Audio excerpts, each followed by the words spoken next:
Welcome to the U.S. Department of State.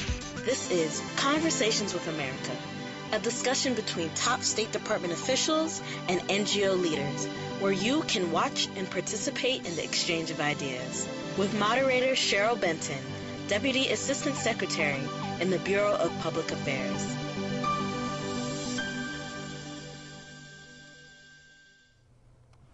Hello, I'm Cheryl Benton, Deputy Assistant Secretary in the Bureau of Public Affairs, and I'd like to welcome you to Conversations with America.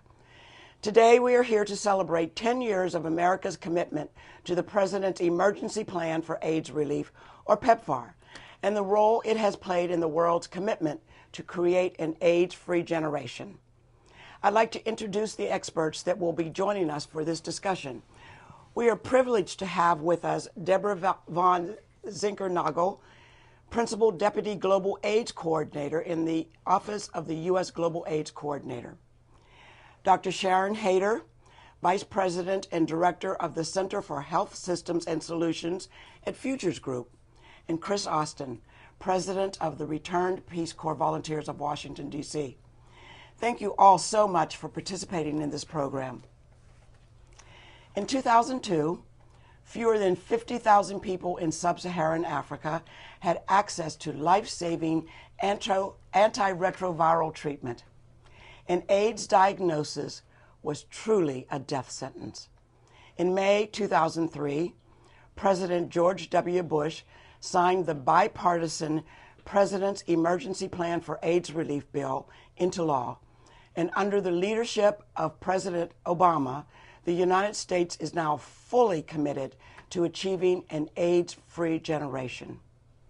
Deborah, could you start us off by talking about your role as Principal Deputy Global AIDS Coordinator? Well, thank you, Cheryl. It's a pleasure. Thank you for having us here today. Absolutely. We're very pleased and honored to have the opportunity to lead the PEPFAR program, which is now serving in roughly about 80 countries. So it's sort of been America's terrific gift, I think, in terms of outreach, in terms of global health, and really taking on the challenges of the AIDS epidemic in the world, and has saved millions of lives. So it's a rich program. We draw upon the strengths of our agencies across the government, from the Health and Human Services and USAID, Peace Corps, and others are all a part of this effort. And so it's been going, as you say, now for a number of years, and tremendous progress has been achieved. I think people can be extremely proud of what the taxpayers have allowed this government to do. That's nice. I like to hear that word, taxpayer, and people being happy about that. So can you tell us a little bit about your work, Chris? Sure. I wasn't sure what capacity I was going to appear here today because obviously I'm a returned Peace Corps volunteer. Right. I served in Kenya from 2003 to 2005 as a health education resource volunteer. And my primary job basically was to help teachers in primary and secondary schools in rural Kenya implement an HIV/AIDS syllabus. So that was from 2003 to 2005, like I said. And then since then, I've been working on Capitol Hill for a member of Congress who was also a Peace Corps volunteer. He served in Ethiopia from 1966 to 1968. His name's John Garamendi. He represents a district in Northern California. And on the side, I'm the president of the Returned Peace Corps Volunteers of Washington, D.C., which is a nonprofit that aims to bring our Peace Corps service back to the community here. D.C. is the largest concentration of Returned Peace Corps volunteers in the world. So we have about 900 members, and it's a fantastic organization that I've had the privilege of working with and leading for the last 3 years. So.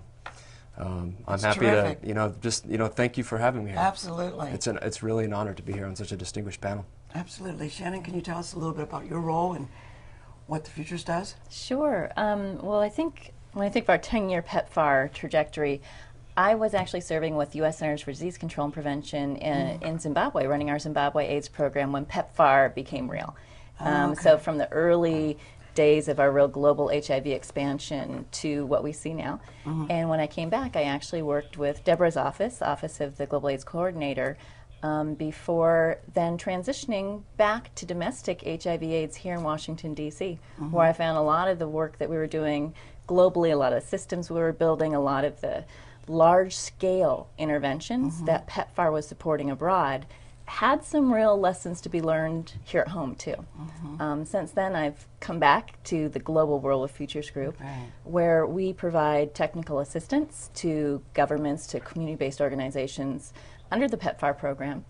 And increasingly, we actually also do programs funded by the UK government or the Australian government that either build on or leverage a lot of those initial investments that PEPFAR really brought to being. Very good. You know, we hear a lot of talk about an AIDS-free generation, and so I'm sure our viewers are curious, as I am, what exactly does that mean, and how is America helping to get to that place? Deborah, would you take that first? Well, I think it's a sort of a progression that we look at. I think the first step is to be sure that no child is born with HIV. We have the tools, we know what to do, we have the prevention, we have the knowledge, and it's just making sure we get those services out to women who need them so that their children can be protected. Then as children get older and you move into youth, the important step is to keep them free from HIV. So effective prevention messages, effective approaches that are tuned to the age groups that are most at risk, early teenagers, adolescents. It's a time where you have a lot to offer and you need to be very visible with your messages. And then as you get older, if you do acquire HIV, then the important thing is to make sure you have appropriate treatment so that you can both for your own health, so that you can stay well and live a full life and productive, and also so that you don't then pass on the virus to somebody else.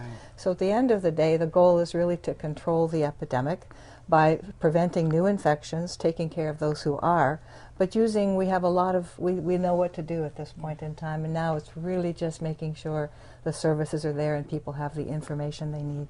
Very good.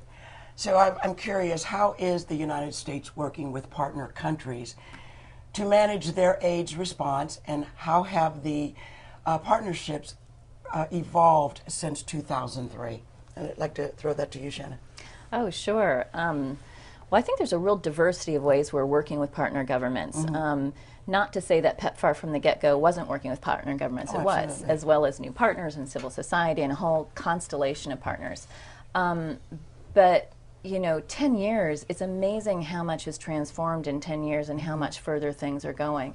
So, you know, we're past the startup phase. We're past the discussions of whether to or how to or should we bother to collectively as governments respond to HIV/AIDS. And we're past the, well, how much can we really do? Because we found out together we can do a lot.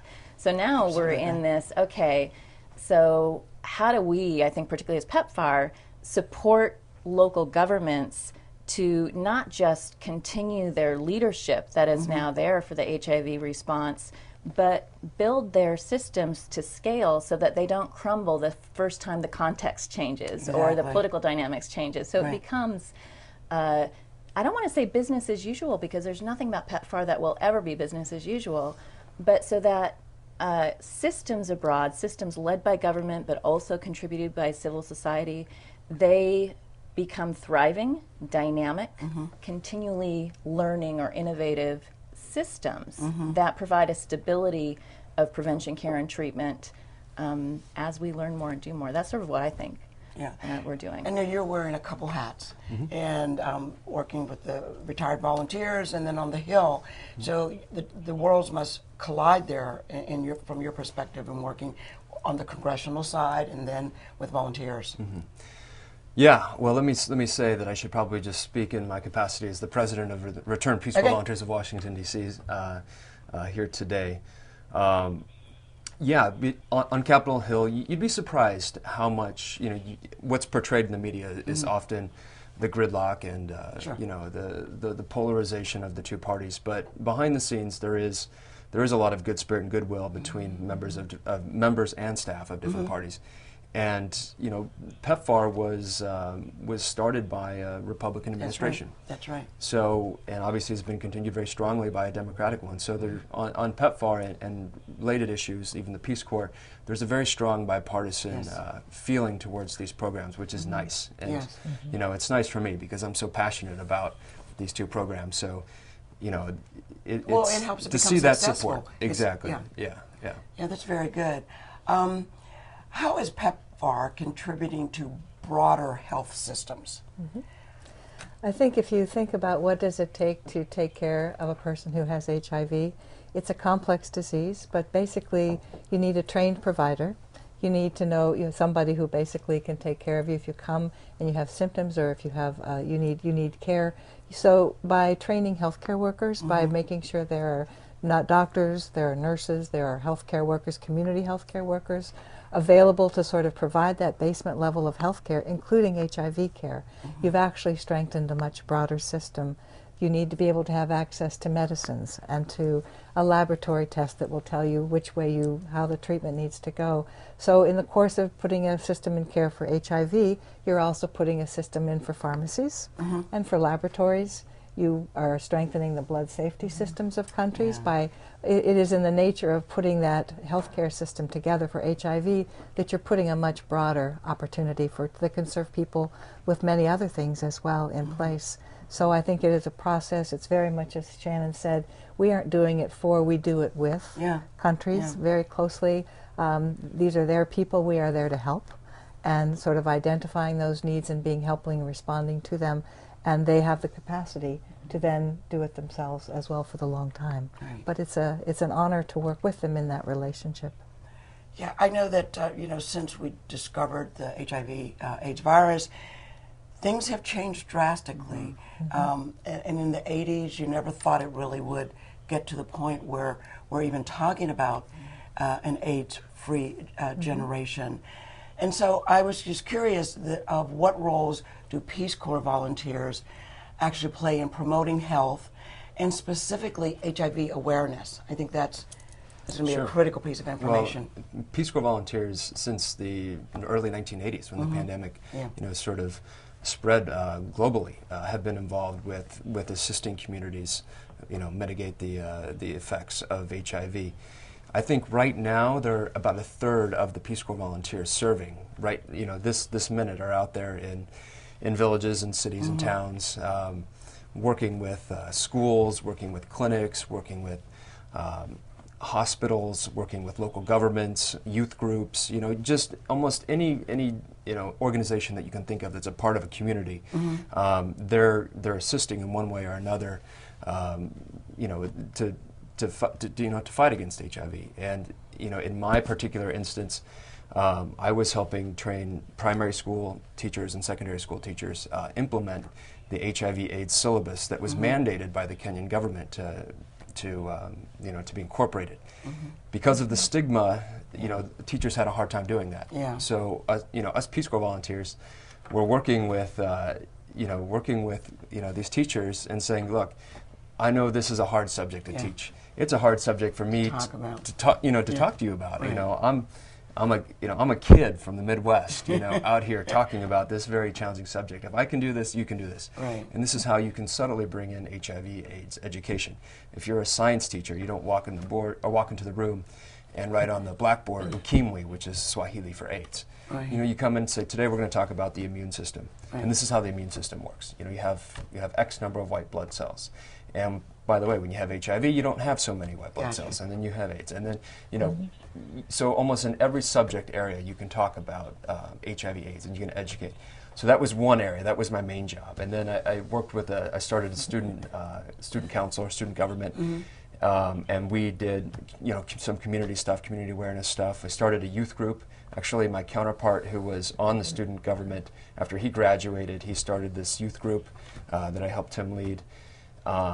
In PEPFAR, when I was working with the PEPFAR program as a Peace Corps volunteer, I was helping actually AID. They were working with state. They were looking, they wanted to assist AIDS orphans. So that was my job was trying to help these agencies locate AIDS orphans within the community that could be helped. Right, and civil society plays a big role in that, doesn't it? Yeah, exactly. So Peace Corps volunteers, and that was my particular instance, and it's different in other countries, and. So as we look at PEPFAR, what is being done to improve health outcomes for particularly women and girls? Because we know that education, behavior change, but there are still circumstances within many countries that women and girls are more the object or the subject of the negative behaviors. So I just wondered how PEPFAR and that whole piece was working there, Shannon. Well, I've found a continued acceleration, I think, to the specific focus and attention on women and girls under even the last 4 years of PEPFAR. Yeah. I think it's been a key initiative. Yeah. You know, Yeah. our secretary Yeah. made it a key initiative. From our perspective in Futures Group, and one of the many partners that's helping translate PEPFAR priorities to assistance on the ground and technical movement on the ground, you know, there are a lot of areas that gets worked at. So there's policy level, and that doesn't mean just highest policy level, but working with everything from governments to community grassroots organizations to really understand what are the information needs and the policy needs that help protect, strengthen, and ensure women and girls don't get overlooked. You know, we have a whole portfolio that PEPFAR has supported what works for women and girls. The fact that that's a normal conversation piece now. Oh, what's going on? I'll go to what works for women and girls. But I think that sensitization also goes into clinical service delivery, figuring out how services need to be targeted differently in different countries. Some countries where who the healthcare provider is going to serve men versus women in a different way. Right. And just sort of really focusing in on both what needs to be specific and empowered for women and girls, but also what needs to be done for men. Absolutely. Because we have to address this full context That's of right. gender to really make progress for women and girls as well. Right. Yeah. And how does your office work with that? I think it's been a very important part of our programming, sort of coming on board, recognizing the particular vulnerabilities of women. Yes. I think social situations, cultural environments, and also just poverty. A lot of poverty. Violence, gender-based violence has been a huge risk factor for HIV. So I think both looking at the gender equity issues, looking at economic empowerment that give women other options for how to provide for their families, for themselves, policy range issues, as well as kind of service delivery, making sure the services you're providing are accessible to women and who often have children associated. And it's a multi-pronged approach, but I think it's one that's been highly successful in developing, and countries themselves beginning to see the need for this, which is really important, the attention to sort of the gender issues. Can I ahead. jump No, in no, on that? I definitely. just have to jump No, into come it on. because it's a laudatory thing. I have to say what PEPFAR has done for gender-based violence over Yeah. the last several years is huge. You know, they have a gender-based violence initiative specifically, but I'm not sure you might not realize how much that's actually transformed the conversations at grassroots levels. I Interesting. remember 8 years ago when we were looking at the next, rollout of health surveys in a country, and you could add a gender-based violence module or not add a gender-based violence module, and everybody, and I'm not talking internationals, everybody around the country is like, well, we don't think we want to add it yet because it's just too sensitive. With the programs and the policies that PEPFAR has really promoted the last few years, I don't find that anywhere anymore. I don't care which country I go Really? to, people are willing to talk about gender-based violence and admit we might not have all the solutions, but we can start that conversation, we can start trying to figure out. So I just have to say, PEPFAR has made a huge difference in even the expectations over the last few years. Right. And on that gender-based violence, you have to start that conversation. Yeah. And I'm just curious, how do governments react and deal with PEPFAR, the education, the all the solutions that we're offering? How does that work in in other countries? And then why is that important to America's safety and security? Well, I'll take the Peace Corps part of that. Yeah. You know, the foreign governments like Kenya, they welcome the Peace Corps. You know, they ask, for Peace Corps volunteers. So and they know what we do. They know what the programs are, and so they're very willing, to go along. And it's a great partnership. That's the beauty of the Peace Corps and PEPFAR how it's been implemented. In some aspects is because of that. It's foreign other countries they genuinely want it. They want Americans to come be over involved there and work with them. So. Do you find that with you as well, Deborah, in your program? Most definitely. I think this is one of the special things that people deserve to hear, and that is that this program has sort of been the best goodwill face of America yeah. to other people. There isn't a country that we go to where people say thank you to the please tell the Americans how much we appreciate what you've done. I think if you think back to, as Shannon was saying, in the early 2000s, in the 90s and 2000s, Africa was a different continent. There was a whole generation that was dying. Yes. All of the people, sort of anybody who wasn't very young and very old, all of the people in their late teens and 20s and 30s, people were dying everywhere. Hospitals were full. There was a sense of real fragility and chaos in many communities, and no one knew what to do. Right. I think now, with the advent of treatment coming in, with services, with the chance people see their neighbor getting healthy again, putting on weight, beginning to work again, families have been stabilized, communities have been stabilized, and countries. As a result, now you have, economic growth in many countries. You have populations that are, much more able to work. People are able to farm again. There are people back in schools again. It's a different place, and I think that kind of, if you think of fragile states and you think of what kind of social stability can actually add, a health program has actually been a huge benefit in that regard, and again is so deeply appreciated by people on the ground who will come up and saying it's because of the medicine. I'm here, or my father's here, or my mother's here. So. Right. I think back, I lost so many friends in America early on with the pandemic, and it's just been so gratifying to see how behavior has changed outcomes, how programs like PEPFAR and other interventions have changed outcomes in rearranging how people manage and take care of their business. So I just wanted to just say that personal thing, but we've also received some questions from Twitter on today's topic. At WaterAid America asks, how will safe drinking water, sanitation, and hygiene contribute to an AIDS-free generation? Who wants to take that? Well, I'd say there's many parts of health. Yeah. I think having access to safe drinking water, one of the leading causes of illness is diarrheal diseases, and often that is because of a clean water supply. So here's where I think all parts of the U.S. government and countries and other donors work together around how do we look at clean water access, how do we look at sanitation, very basic, digging wells in communities so that there's a clean water supply. So I think to the extent that you're looking at what do people get sick from, how can you help? People who have compromised immune systems are more vulnerable to some kinds of illnesses than others. So you want to take care of their health, and then you want to also take care of a clean water supply for the community as well. And we have a lot of good partners who help in that effort. Very good. Maybe Shannon, you can address this. At D. Jobling asks, is there a formal relationship established between Australia and the U.S. on an AIDS-free generation program strategy?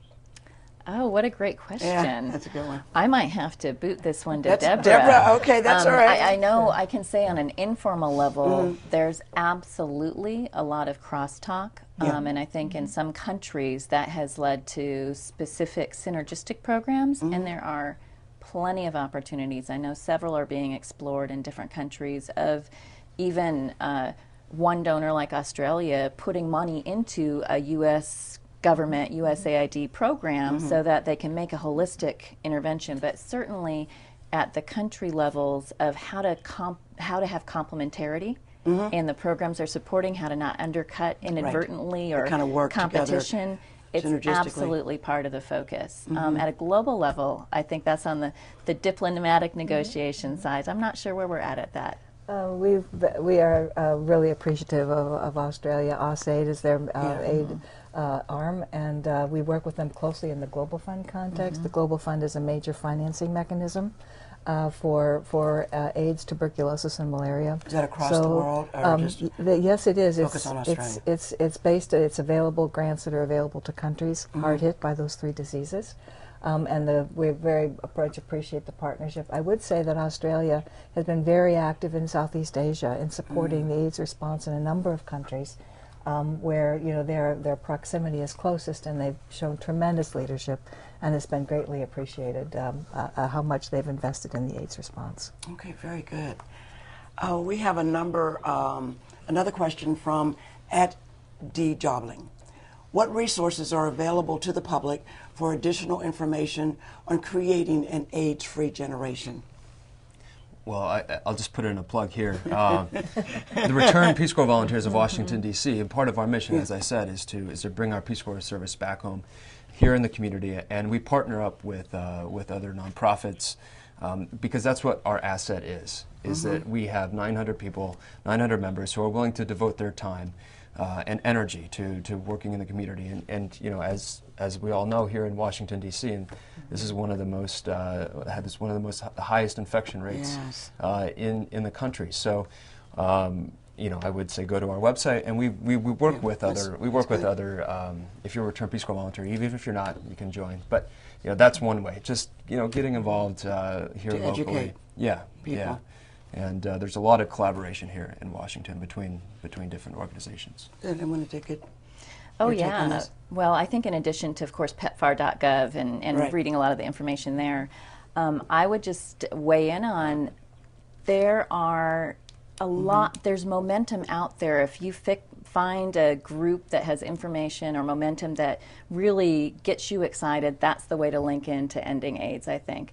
There's a domestic campaign, C2EA, Campaign to End AIDS, which is completely aligned with the broader AIDS-free generation priorities. And I think it's just good to, I think, look across these different same commitments and say, so how do I get involved with AIDS-free generation? Here's what I can do internationally, but here's how maybe also I can infuse that passion and that momentum here in my own neighborhoods at home too. So there's a connection there of what this is really a global mission at this point to end for an AIDS-free generation. So it's not just a over there mission. So to me, the AIDS-free generation, this is our global mission right now.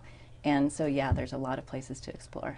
And there's a very good website that's www.aids.gov, which is for domestic. Can you give that one again? It's www.aids.gov. Okay. And it's run out of the Department of Health and Human Services, but it'll have access to domestic information, local community opportunities, as well as the global pandemic as well. So a lot of resources, but I do hope everybody feels that they can get involved in some way, because it's a great place to put your energy. Yeah, and they can make a difference. They can make a difference. And we can see that over historically how the whole face of AIDS has changed. Yes.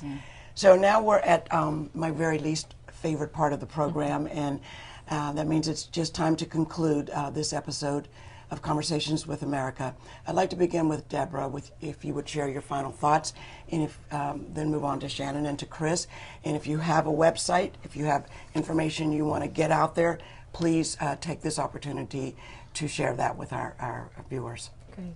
Well, thank you again. This has been a wonderful opportunity to have this conversation.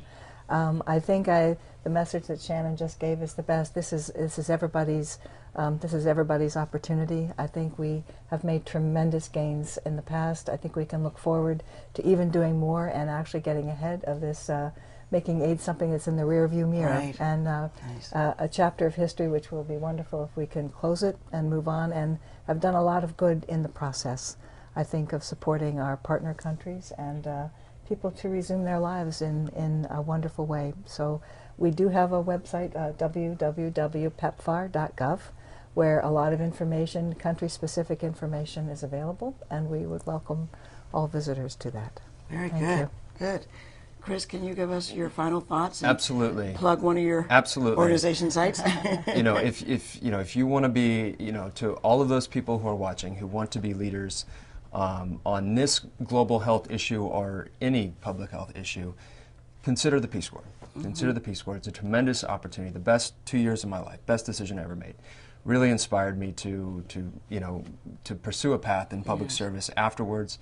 And I can't say enough good things about it. So if you want to work on HIV/AIDS or tuberculosis or malaria or whatever, consider the Peace Corps. I don't work for the Peace Corps. That's but, okay. I promote the Peace Corps, and I think their website's peacecorps.gov. Okay. And then if you're a returned Peace Corps volunteer and you want to continue to be involved, rpcvw.org. Say that one again. That was fast. rpcvw.org. Okay. Is our website. That's the Retired Returned Peace Corps Volunteers Return? of Washington, There D.C. you go. But if you're in Seattle, there's a local group Okay. there, or if you're in New York, so Okay. there are regional groups, and that's a great way to continue your service back here. Okay, perfect. Shannon? Yeah, I think what I want to end with is just expressing actually how grateful I am for this 10 years of PEPFAR. Yeah. You mentioned in your story, back in the 80s, you couldn't even imagine the possibility of where we're at now with the tools and the success in responding to HIV.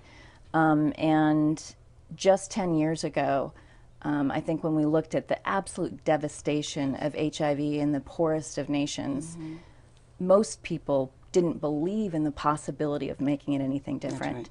And PEPFAR absolutely brought both that belief in possibility along with the commitment that drove results, that saved lives, that accomplished things. And when I look at the 10 years of PEPFAR, and when I talk to my friends and my colleagues around the world, that's the piece of America that has now become part of PEPFAR. People see possibilities and then see the ability to drive forward to results. And so I guess as I express gratitude for that and just remember that, I think it also goes along with, and now's not the time to back off. Right, An right. AIDS-free generation, that's the next possibility. And so don't think we're done. Okay. Don't think, don't think that we can just sort of relax now. Right. Now's the time to push forward because this is a great possibility and we know we can get it to results. Good deal. Do you have a website you want to put Sure. out there? People can get more information? www.futuresgroup.com. We do a lot of the implementing partner work and technical assistance and link to a lot of other partners that do the same kind of support work around the world. Oh, very Sure. good. Well, clearly PEPFAR has been a game changer around the globe. I want to thank Principal Deputy Global AIDS Coordinator, Dr. Zinkelnagel, Dr. Shannon Hayter, and Chris Austin for sharing their work and knowledge with us. I'd also like to thank each of you for joining us today. We hope that Conversations with America will continue to inform citizens about the administration's efforts to address the challenges of the 21st century. We look forward to engaging with you again soon. Thank you.